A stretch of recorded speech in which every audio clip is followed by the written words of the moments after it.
Siapa saja yang menjadi pengikut Padepokan Dimas Kanjeng pasti akan diberi barang-barang klinik seperti keris, minyak, batu cincin, atau miniatur tuyul.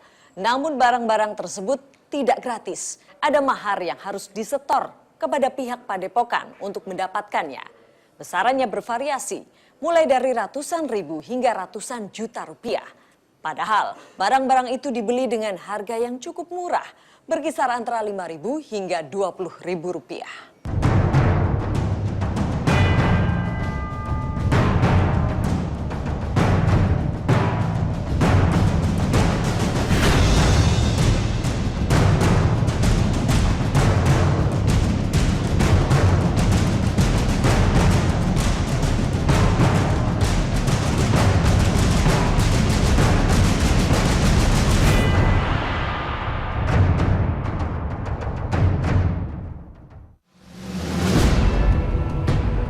Dalam kegiatannya, pihak Padepokan Dimas Kanjeng kerap mengadakan acara istighosah, ziarah kubur, atau sesi penjualan souvenir.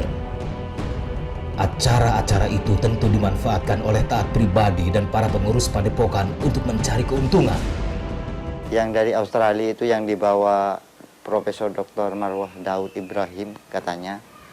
Itu yang dari Australia itu langsung nyetor ke Kanjeng itu sekitar 20. Kalau nyetor ke Kanjeng langsung itu harus 1 M ke atas, jangan. Minimal itu 500 juta. Kalau di bawahnya itu, ya itu sudah melalui Sahal, Pak Sahal atau yang disebut Pak Mishal Budianto itu. Ya panggilannya Sahal. Dan dari Sahal itu disetor ke mall. Haji Mall itu yang lengkapnya Karimullah Irfan Effendi. Itu iparnya Kanjeng sendiri. Dan di setiap acara istighosah, taat pribadi juga memberikan air yang dianggap bisa mendatangkan kebaikan bagi si pengikut. Memang ini katanya santrinya sendiri, kebanyakan itu setelah istighosah itu kan dikasih air. Dan tidak sedikit juga kalau santrinya itu pulang rata-rata saya lihat, dia bawa air di aqua itu dah. Dan air itu kalau sudah, ya nggak tahu lah kalau udah dikena, iya, nurut semuanya dah. Matanya itu dibutakan, kupingnya itu ditulikan, mulutnya itu dibisukan. Mereka itu sudah kena bahasa ininya, sudah kena gendam itu melalui air itu. Ya mereka itu ya sudah. Jadi ngikut apa katanya komando sana, suruh merapat ke dalam semuanya, di dalam tenda itu. Bayangin orang yang di dalam tenda itu orang-orang yang lumayan semuanya loh. Mereka itu orang yang punya uang. Soal mahar dan istighosah, kami sempat mendapat keterangan dari Mishal Budianto alias Sahal, salah satu pengikut taat pribadi yang kini sudah dijadikan sebagai tersangka dalam kasus pembunuhan Ismail Hidayah dan Abdul Ghani, Sultan di Padepokan Dimas Kanjeng.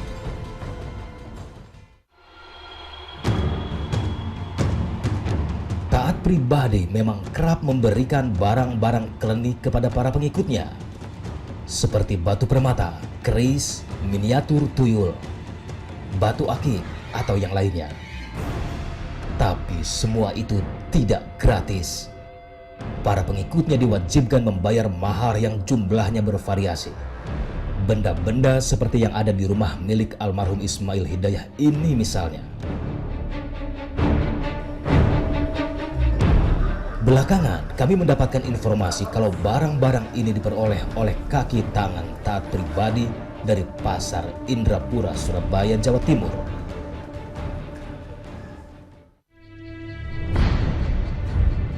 Berbekal informasi dari Ahmad Zubairi, kami pun mencoba menelusuri Pasar Indrapura.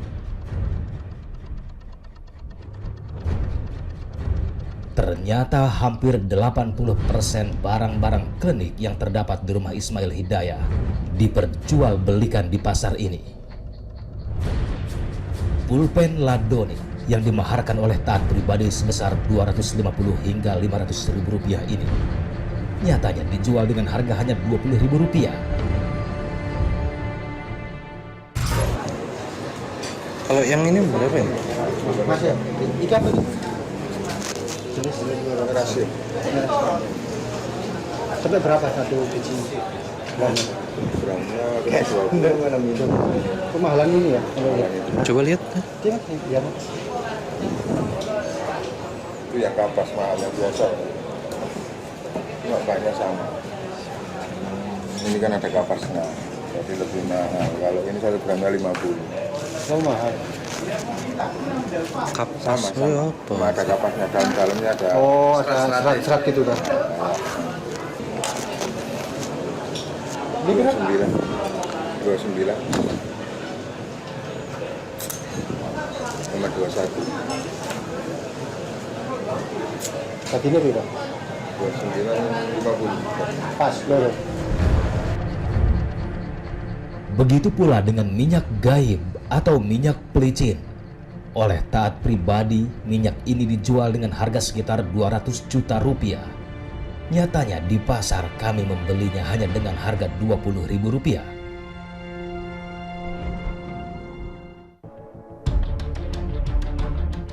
Meski taat pribadi sudah berbohong, namun anehnya, para pengikut Padepokan Dimas Kanjeng masih saja percaya akan hal-hal gaib yang sepertinya tidak masuk akal.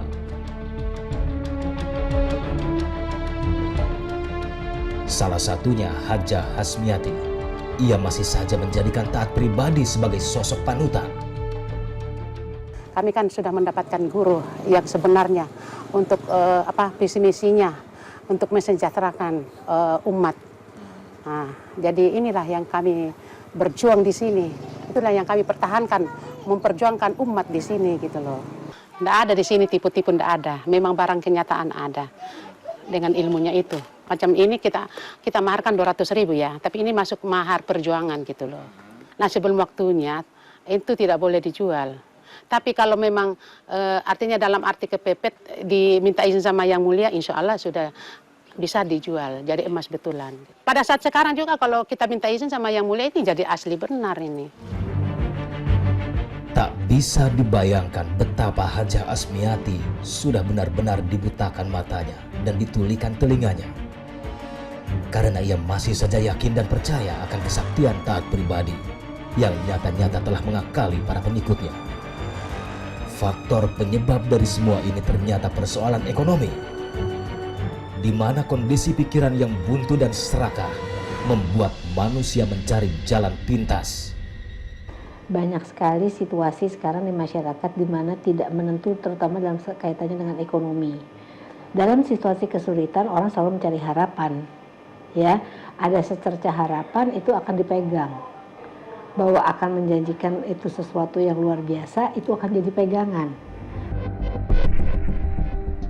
Ditambah lagi, untuk meyakinkan orang banyak, taat pribadi juga mengunggah video saat ia beraksi. Yang saya tahu, dia tidak hanya diceritakan, tapi ada videonya yang disertakan. Itu yang menambah keyakinan. Dia kan sambil duduk, ngeluarin dari kantongnya, apa dari perutnya, apa dari mana, uang. Terus dilempar-lempar gitu. Jadi seolah-olah orang melihat emang begitulah caranya dia menggandakan uang. Dan banyak orang yang ada di sana seperti kayak orang yang bertestimoni nantinya.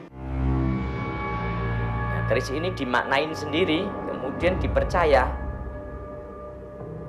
Nah, sekarang dipercaya bisa berdiri. Nah, saya akan mengatakan keris ini akan mampu mengambil kekuatan-kekuatan gaib yang membuat seseorang bisa sakit ataupun seseorang yang bisa